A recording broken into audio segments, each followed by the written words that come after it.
ನಮಸ್ಕಾರ ಎಲ್ರಿಗೂ. ನೀವೇನು ನೋಡ್ತಾ ಇದ್ದೀರಾ, ಇದು ಹೊನ್ನಾವರದಿಂದ ಒಂದು 7ರಿಂದ 8 ಕಿಲೋಮೀಟ್ರ್ ಆಗುತ್ತೆ. ತುಂಬ ಶ್ರೇಷ್ಠವಾಗಿರ್ತಕ್ಕಂಥ ಜಾಗ ಇದು. ಕರಿಕಾನನ ಪರಮೇಶ್ವರಿ ಅಂತ ಹೇಳ್ಬಿಟ್ಟು ದೇವರ ಹೆಸರು. ಈಗ ತಾನೇ ಕರಿಕಾನನ ಪರಮೇಶ್ವರಿ ದೇವಸ್ಥಾನ ನೋಡ್ಕೊಬಿಟ್ಟು, ಇದು ತುಂಬ ಶ್ರೇಷ್ಠವಾಗಿರ್ತಕ್ಕಂಥ ಒಂದು ಒಂದಡಿಕೆ ಶಂಭುಲಿಂಗೇಶ್ವರ ಅಂತ ಹೇಳ್ಬಿಟ್ಟು ಒಂದು ದೇವಸ್ಥಾನ ಇದೆ ಗೆಳೆಯರೆ. ಈಗ ನಾವು ಹೋಗ್ತಾ ಇದ್ವಿ. ವರ್ಷದ 365 ದಿನವೂ ಅಲ್ಲಿ ನೀರು ಬೀಳ್ತಾ ಇರುತ್ತಂತೆ ಶಿವಲಿಂಗದ ಮೇಲೆ.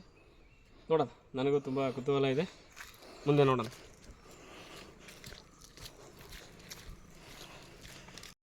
ಲಿಂಗದ ಪೀಠ ಇದು.